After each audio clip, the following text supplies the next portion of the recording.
कुछ लोग कहते हैं इच्छा को पूरा कर लो, भोग लो जितना भोगना है, फिर क्या होगा उससे इच्छा एक दिन खत्म हो जाएगी। अच्छा, हुई है किसी की खत्म? हरे कृष्णा।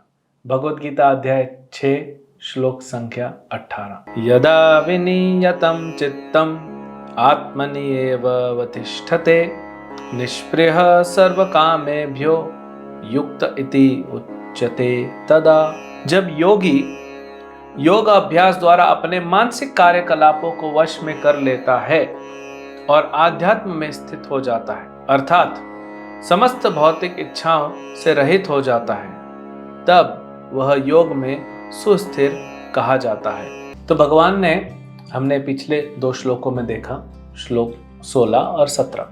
16वें श्लोक में भगवान बताते हैं कौन योगी नहीं बन सकता। जो ज्यादा खाता है या कम खाता है, जो ज्यादा सोता है या कम सोता है, वह योगी नहीं बन सकता।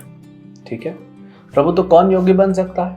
तो भगवान बोलते हैं आहार निद्रा, स्पेशली जिसका खाना और सोना, जिसका कार्य जो कर्म होते हैं, और जो रिक्रिएशन विहार, ये सारी एक्टिविटीज जो होनी चाहिए बैलेंस्ड होनी चाहिए, तब आप योगी बन सकते हैं। उससे क्या होता है वही आज के श्लोक में बताया। जब हमारी ये आहार निद्रा विहार और कार्य या कर्म जब बैलेंस हो जाता है, जब स्ट्रीमलाइन हो जाता है, इसमें क्या होता है, स्ट्रेस नहीं होता। इसी को वर्क लाइफ बैलेंस कहते हैं, जो कोई पहुंच नहीं पा रहा है, बिकॉज दुनिया को पता नहीं है वर्क लाइफ बैलेंस क्या होता है। जब तक आप भक्ति नहीं लाओगे तो न वर्क बैलेंस होगा न लाइफ बैलेंस होगा, बिकॉज लाइफ इज भक्ति, भक्ति इज लाइफ, भक्ति ही जीवन है।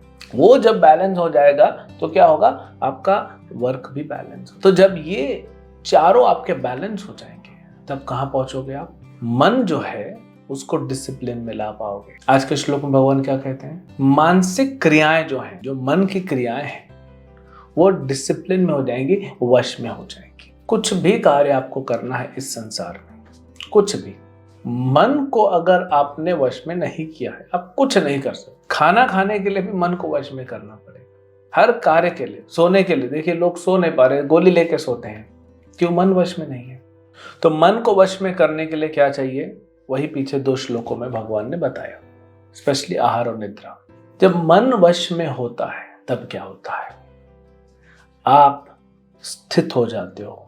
जो हमें आनंद की ओर ले जाने वाला मार्ग है, आप उस पर स्थित हो जाते हो। स्थित होने का मतलब क्या है? देखिए जैसे ट्रेन है, वो पटरी पे नहीं है अभी, तो उसको मान लीजिए उठा के, कुछ ऐसा हैवी सिस्टम क्रेन से उठा के, अभी नीचे है तो जमीन में धंस जाएगा, इसलिए ट्रेन बनता भी पटरी पे है ना। तो उसको उठा के आप मेन पटरी पे लगा दिया, या जो वर्कशॉप होता है वहां के पटरी पे, लेकिन स्टेशन पे नहीं है, तो उसको वहां से लेके स्टेशन पे ट्रैक में लगा दिया। अब वो उस पे दौड़ेगा, इधर उधर नहीं भटकेगा।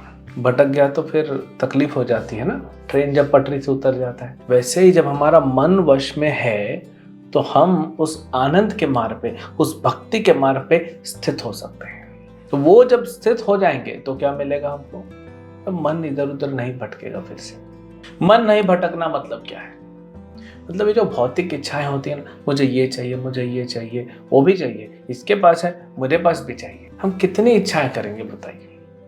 इस संसार में कितनी वस्तुएं हैं, आपको सब वस्तुएं मिल जाए संसार की तो भी इच्छा होगी, इच्छा थोड़ी ना खत्म होने वाली। कुछ लोग कहते हैं इच्छा को पूरा कर लो, भोग लो जितना भोगना है, फिर क्या होगा, उससे इच्छा एक दिन खत्म हो जाएगी। अच्छा, हुई है किसी की खत्म? हिरण्यकशिपु, रावण, कंस, दुर्योधन, इनको मरना ही पड़ा ना, इच्छा कहाँ खत्म हुई? तो इसीलिए इच्छा को ही हमको क्या करना पड़ेगा, शिफ्ट करना पड़ेगा। भौतिक इच्छाओं को आध्यात्मिक इच्छाओं में परिवर्तित करना पड़ेगा, क्योंकि आप एक इच्छा करेंगे, वो पूरी करेंगे, दूसरी आएगी, दूसरी पूरी करेंगे, तीसरी आएगी, तो अनलिमिटेड है, ये चलता रहेगा सिलसिला, कहीं तो रोकना पड़ेगा। तो ये योग अभ्यास से, ये जो भक्ति योग अभ्यास से, ये क्या होगा, मन वश में आएगा।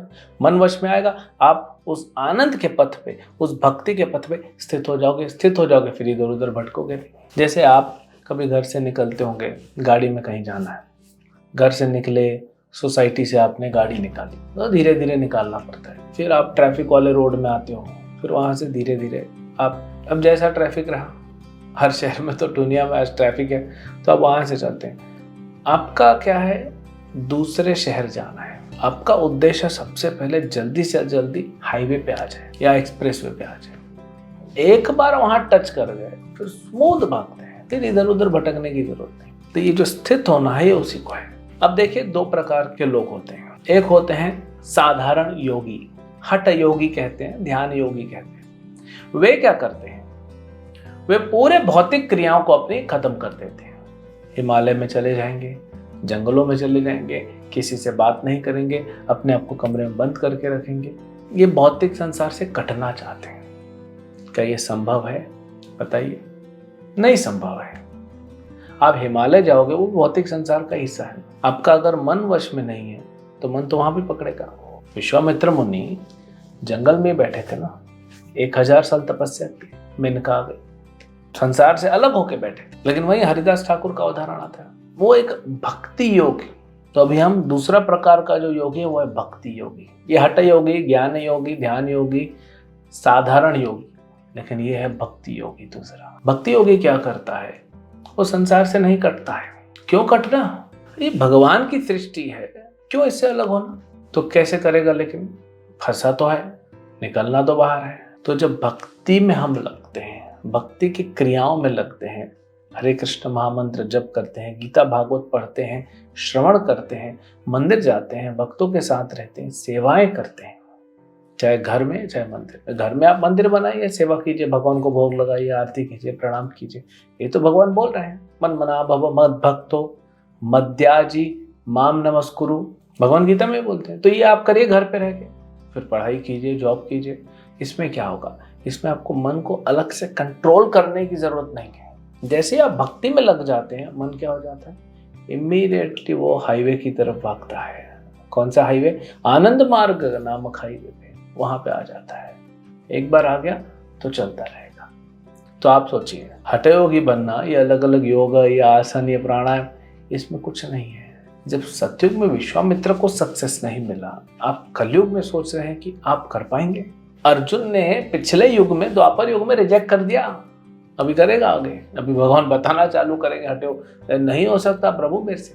5000 साल पहले, तो अभी 5000 साल बाद कलयुग में, जहाँ हमारा मन और ज्यादा परेशान है, चिड़चिड़ा उठा है, और इतने सारे हमारे जो डिस्ट्रैक्शंस हैं, क्या उसमें हम कर सकते हैं?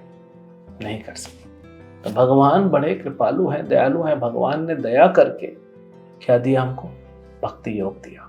भगवान कृष्ण चैतन्य महाप्रभु के रूप में आए 535 साल पहले और बोले भक्ति करो और कुछ नहीं होगा। स्थाने स्थित श्रुतिगताम तन मान मनोभीर, कि अपने तन को, अपने मन को, अपनी वाणी को कहाँ पे लगाओ? भक्ति में लगाओ। कहाँ जाना पड़ेगा? कहीं नहीं। स्थाने स्थित, जहां पे हो वहीं रह के भक्ति करो। भक्ति करने से आप जहां से हो वहां से आपका, जैसे क्या होता है, आपको एक शहर से दूसरे शहर प्लेन से जाना है, या एक देश से दूसरे देश जाना है, तो आपको एयरपोर्ट जाना पड़ता है ना, वहां से उड़ेगा। लेकिन भक्ति कहता है आप अपने घर में करो, वहीं से आपको भगवान ऊपर की ओर बढ़ा देंगे। अलग से कुछ करने का आवश्यकता नहीं है। तो भक्ति एक संपूर्ण विज्ञान है। ये विज्ञान है और ये संपूर्ण विज्ञान है जो हमको संपूर्ण संतुष्टि, संपूर्ण आनंद प्रदान करता है। ये आगे के श्लोकों में भगवान बताते हैं। हरे कृष्ण।